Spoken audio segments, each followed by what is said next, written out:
네, 안녕하세요. 퍼즈입니다. 원래 오늘 영상을 안 올리려고 했었습니다만, 그, 이제, 그런 생각이 들더라고. 오늘 팍스경영 TV에 출연했었거든요. 네. 아침에, 제가 매주 화요일 9시 반에 이제 팍스경영 TV에서 생방송으로 이제 출연합니다. 30분 정도.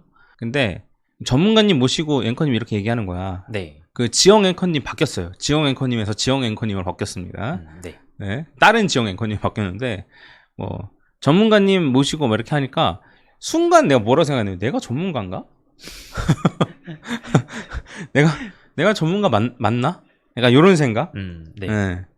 이 분야의 전문가는 뭘까? 그러니까 요런 생각? 이게 들었었다. 기준이 뭘까? 그래서 내가 나 스스로 전문가라고 말하기 좀 민망할 때가 있긴 하거든요.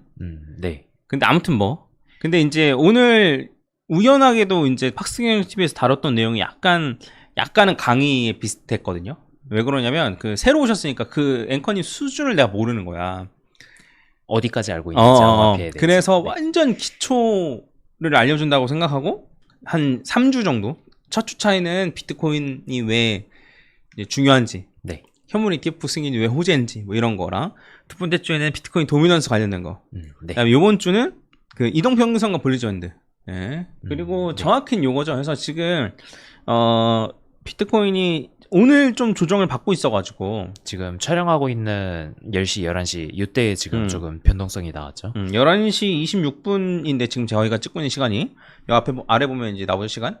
근데 이게 어쨌든 중심선을 뚫을랑 말랑 하거든요. 근데 어쨌든 제가 어제 말씀드렸던 거는 꼬리를 달더라도 지켜주면 제일 베스트다. 그렇죠. 지켜주는 게 제일 베스트다. 하지만 뚫려도 크게 영향은 없을 것 같다. 뚫린다 하더라도 저점을 갱신하는 하락까지 나오거나 이럴 가능성이 좀 낮다 라고 얘기를 했단 말이에요. 그러면 왜 여기를 지켜주는 게 중요한가에 대한 얘기를 오늘 했던 거지. 네. 그래서 이 내용은 제 영상을 오랫동안 보셨던 분들은 다 아는 내용이에요. 전부 다 아는 내용인데, 그래도 이제 최근 들어서 구독하신 분들은 모를 수도 있기 때문에 한번 재미삼아 들어보시면 어떨까라고 생각을 하고, 알고 듣는 것과 모르고 듣는 것은 차이가 커요. 제가 갑자기 아프면 어떡해요? 아파서 영상 못 올리면 그러면 김프로가 올리겠죠. 물론 그렇겠지만 네. 가령 예를 들면 그렇다는 거예요. 예, 지금 저 건강합니다. 걱정 안 하셔도 되는데 갑자기 교통사고 나가가지고 입원하거나 이럴 수도 있는 거 아니에요, 솔직히. 사람 이름 모르는 거 아니에요. 그러니까 알고 계시는 게 훨씬 더 유리하다. 알고 계신다면 큰 틀에서의 요 관점은 제가 잡아드리니까, 큰 틀에서의 관점은 잘 변하지 않아요. 잘 변하지 않습니다. 3월 초가 반감기 이후에도 계속 올라간다. 예, 쭉 올라간다. 반감기 이전에도 올라가고 이후에도 올라간다. 그리고 요 근처에 왔을 때도 어쨌든 확실하게 고점 뚫고 올라가면 금방 올라간다. 예, 이런 내용들을 계속 어필을 했었잖아요. 예, 그리고 떨어지면 산다의 관점으로 가져가도 괜찮다. 이때도 올라간다는 거를 가정하고 제가 이제 매매 전략을 추천드렸었던 거고. 그래서 큰 관점은 변하지 않기 때문에 큰 관점은 거의 고정이고, 그 다음에 작은 관점 같은 경우는, 짧은 사이클의 관점 같은 경우는 미리 이 내용이 무슨 내용인지 알면은 제가 없어도 살짝은 예측해 볼 수 있단 말이에요. 그렇죠.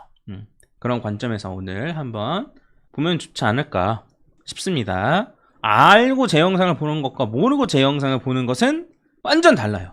아예 달라요. 진짜 아예 달라요. 네. 그래서 오늘 간단하게만 한번 쭉 보고, 그 다음에 자세한 강의는 사실 다 있어요, 제 유튜브 영상에. 그래서 더 관심 있으신 분들은 이제 찾아서 보시면 되지 않을까 싶고, 일단 이동평균선에 대해서 얘기할 건데, 이동평균선이 뭐냐면, 이동평균선 무빙 에버리지 이렇게 얘기하는데 두 개 똑같은 얘기예요. 자, 30일 이동평균선인데 얘는 이제 일본 기준입니다. 그래서 이제 보면 세팅이 30 한 다음에 클로즈로 돼 있는데, 이게 뭔 소리인지 얘기해 줄게요. 요 앞에 S는 요건 심플 무빙 에버리지라 그래서 단순, 아무튼 중요한 건 아니에요. 산술 평균이라고들 이야기를 하죠. 네. 보통. 중요한 거 아니에요. 그냥 몰라도 돼요. 그냥 무빙 에버리지다 생각하면 돼요. 아무튼 그런 심플 맞나 근데? 심플 맞아요. 그치. 네. 그래서 뭐냐면 여기 있는 이 파란색 선이 이동평균선이거든요. 근데 여기는 요 값이 어떻게 도출됐느냐는, 지금 얘를 기준으로 봉이 여기서부터 여기까지 30개잖아요. 30개. 그래서 얘에 있는 애들의 평균 값이 요건 거래요. 평균값이 요거인 거예요. 이해 갔죠? 넌 알지 당연히. 네. 그러니까 더 정확히 말하면은 종가의 평균값인 거죠. 지금 세팅이 클로즈니까. 그래서 이 말도 하려고 그랬는데 이게 그러면 시가를 기준으로 하냐 종가를 기준으로 하냐 안 그러면 뭐 평균값을 기준으로 하냐 많아요. 근데 요 클로즈였기 때문에 종가를 기준으로 합니다. 웬만하면 다 종가를 기준으로 해요. 이제 보조지표 같은 경우에는. 네. 그러면 여기 있는 요 값은 어떻게 산출됐냐? 그러면 얘를 포함하고 요 끝에는 얘를 빼버리고 여기서부터 여기까지의 평균을 내는 거예요. 그쵸? 요 이해 가죠? 여러분 안 가요? 가죠? 네. 그런 다음에 한 며칠 지났어. 며칠 뭐 한 요쯤 지나면은 여기서부터 한 여기까지의 평균을 내는 거잖아요. 이렇게 평균 내가지고 값이 요건 거예요. 요렇게입니다. 해서 이동평균이 요 평균을 내는 구간이 이동한다고 해서 이동평균이에요. 네. 인거는 제 생각이에요. 사실 어서 제가 읽어본 적은 없어요. 근데 그런 것 같아. 네. 네? 영어로도 무비해버리시니까. 그렇죠. 요 평균 내는 구간 이동해서 그런 것 같아. 네. 네? 그러면 요 이동평균선의 특징이 있는데 요 기간 동안에 심리가 모인 선이라고 얘기를 하는 거예요. 30일 기간 동안에 심리가 모인 선이다. 네. 예. 그래서 어떠한 특징들이 있냐면 하락 추세일 때는 여기서 저항을 받아요. 하락 추세일 때는 이런 식으로 저항을 받고 횡보 추세일 때는 중심 여기 그 이동평균선에 상관없이 왔다 갔다 거리고 횡보에는 하락 그렇죠. 추세일 때는 또 이런 식으로 저항을 받아요. 이런 식으로. 이해 갔죠? 네. 심리가 모여 있어서. 네, 심리가 모여 있어서라는 말을 들으니까 앵커님이 응? 약간 이렇게 생각하시더라고. 근데 제가 설명해 드릴게요. 천천히. 그 다음에 이렇게 보면 상승 추세일 때는 지지를 받으면서 올라가요. 이렇게. 상승 추세일 때는 이렇게 지지를 받으면서 올라갑니다. 이러한 특징들을 가져요. 네, 가지는데 그 심리가 모였다는 게 뭔 소리냐면 제가 예전에도 설명한 적이 있는데 그냥 통계예요, 통계. 예. 뭐 맥스웰이나 이런 쪽을 말하려는 게 아니고 그러니까 정규분포, 뭐 표준 정규분포 이런 거 아마 들어보셨을 텐데 그냥 이런 느낌이에요. 뭐냐면 이런 느낌이 아니고 그러니까 한 명은 이렇게 행동할 수도 있고 저렇게 행동할 수도 있는 거죠. 네. 근데 사람이 10명, 100명, 1000명, 10,000명, 뭐 1억 명, 뭐 10억 명 이렇게 모이면 비슷한 패턴을 보인다는 거예요. 그 중에 몇 퍼센트는 어떻게 하고 그 중에 몇 퍼센트는 어떻게 하고 이런 식으로.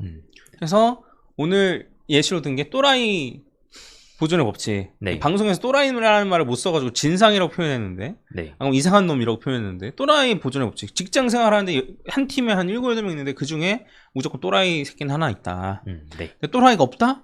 그럼 내가 또라이다.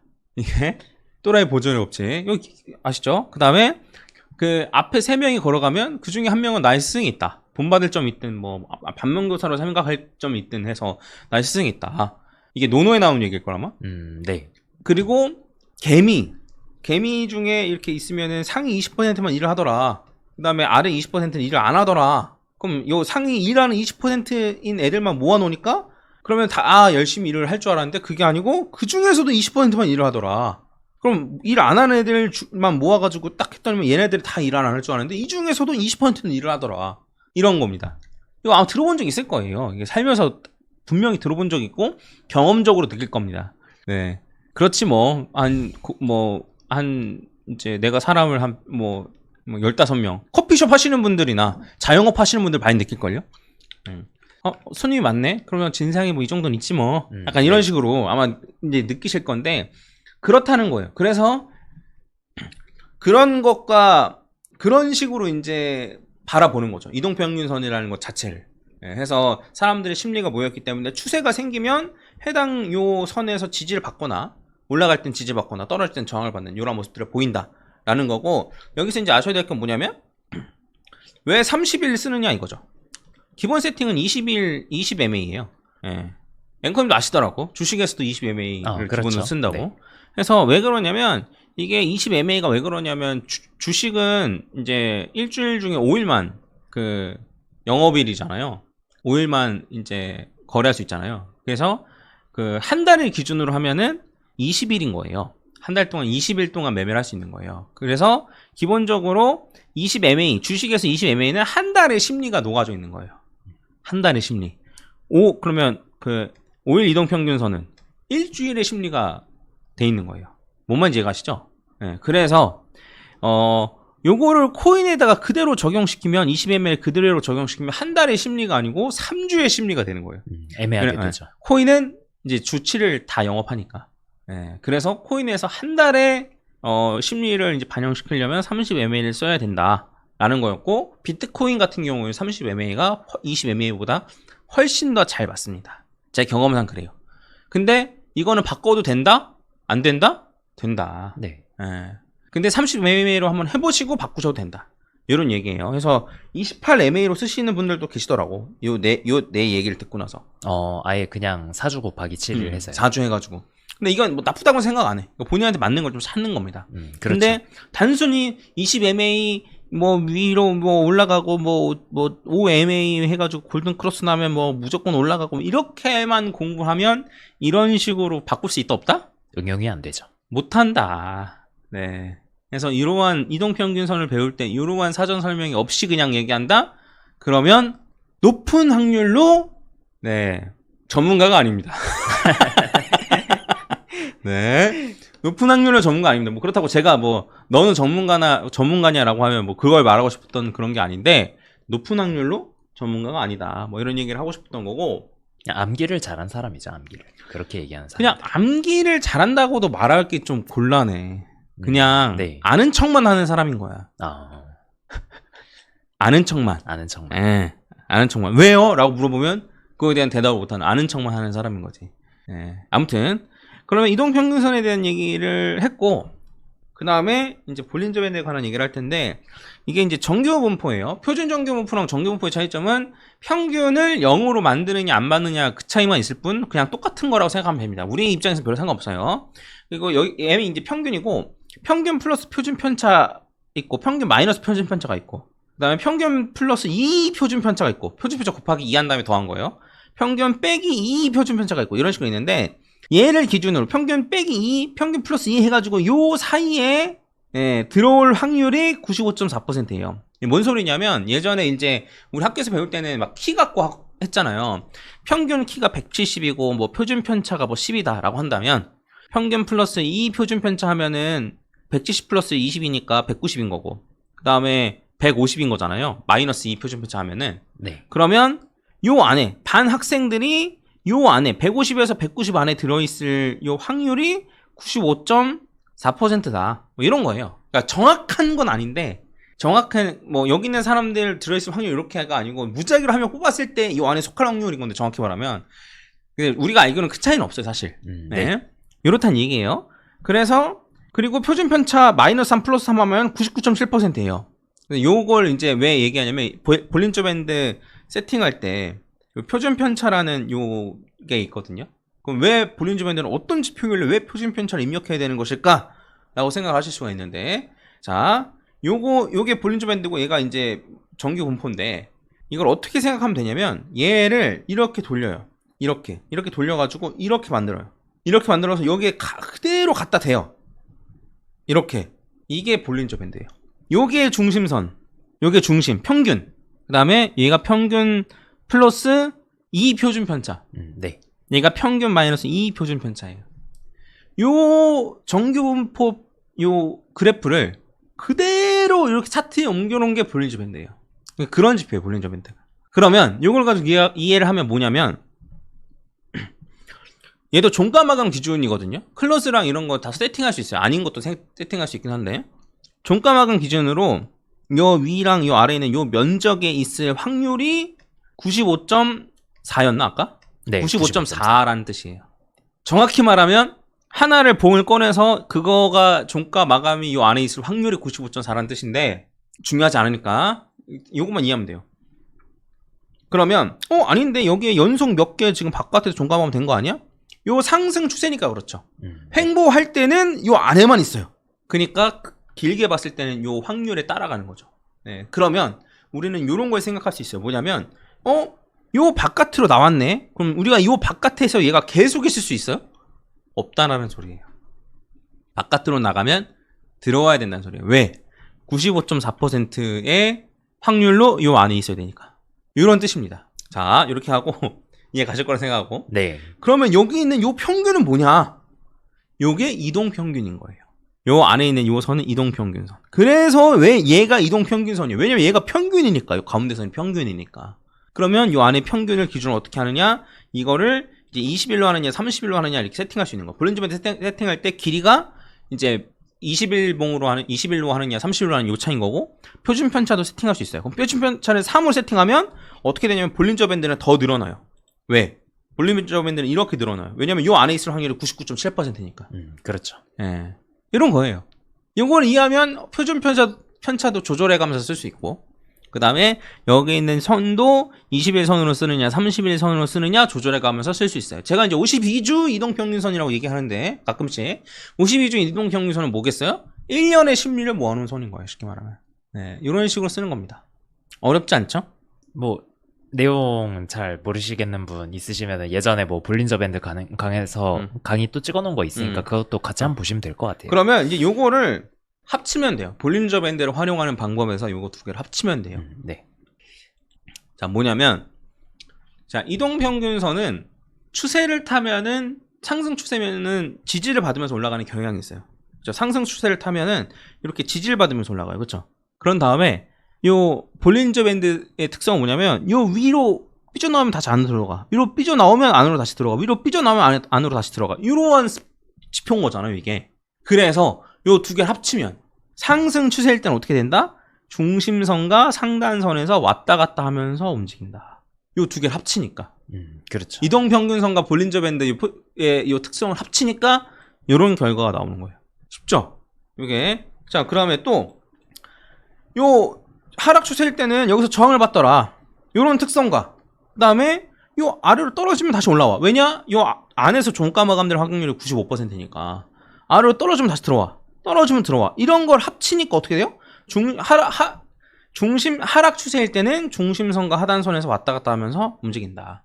그리고 횡보일 때는 요 이동평균선이 필요가 없잖아요. 횡보일 때는 전혀 중요하지 않고 다만 볼린저 밴드로 봤을 때 요 안에 있을 확률이 높아진다. 그래서 여기서 왔다 갔다만 거리는 거예요.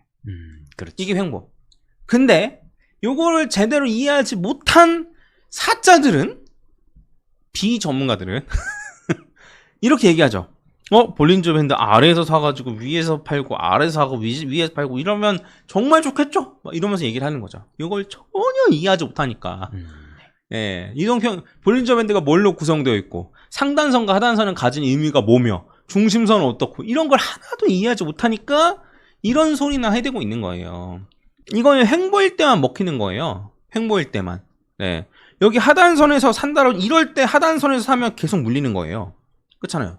그쵸? 그 다음에 이럴 때 상단선에서 팔면은 그냥 높이 올라갈 기회를 다 놓치는 거예요. 네. 해서 이걸 정확히 이해하고 있어야지만, 횡보 구간이야? 그럼 아래에서 사서 위에서 팔지 뭐. 이게 가능한 건데. 근데, 그런데 그럼 걔네들은 왜 이런 걸 얘기하는 거냐? 이 볼린저 밴드에서 제대로 이해하지 못하고 있으니까. 그리고 이런 걸 설명할 수도 없으니까. 그러니까 본인들이 생각했을 때, 볼린저 밴드 이런 구간만 딱 떼어놔가지고, 아래 사서 위에서 팔면 됩니다. 라고 현혹시키기 위해서. 이런 거예요. 아시겠죠? 자, 그러면 이제 요것만 이해하면 됐어요. 그래서, 퍼즈가 왜 중심선에서 지지받는 게 중요하다라고 얘기를 한 거지? 라고 생각을 하면, 이게 어쨌든 여기서 저점을 찍었으려면, 그런 다음에 상승 추세로 쭉 올라가려면, 어떻게 해야 돼요? 요 중심선이랑 요 볼린저 상단선이랑 왔다 갔다 하면서 올라가야 되잖아요. 아까 방금 배웠잖아요. 그쵸? 그렇죠. 그러니까 상승 추세를 유지하려면 어떻게 해야 돼요? 여기서 지지를 받아야 되는 거예요. 네. 지지 받아야 되는 거예요. 네. 그러면, 이게 뚫리면 요 하단선까지 열려 있는 거죠. 왜냐? 이렇게 뚫렸다라고 하면 그냥 횡보로 보는 게 맞다고 보는 거죠. 여기까지 상승 추세, 그 다음에 이렇게 횡보로 볼 수 있는 거죠. 그런 다음에 뭐 추가적으로 중심선을 뚫고 올라가는지 봐야 됩니다라고 제가 말하겠죠. 중심선 뚫고 올라간 다음에 조정받을 때 지지받아야 됩니다라고 얘기하겠죠. 그래야지만 상승 추세로의 전환이니까. 이런 거예요. 그래서 여기서 지지받는 게 중요하다라고 얘기를 하는 겁니다. 그리고 여기 아래로 뭐 다이렉트로 이렇게 떨어지는 경우는 별로 없어요.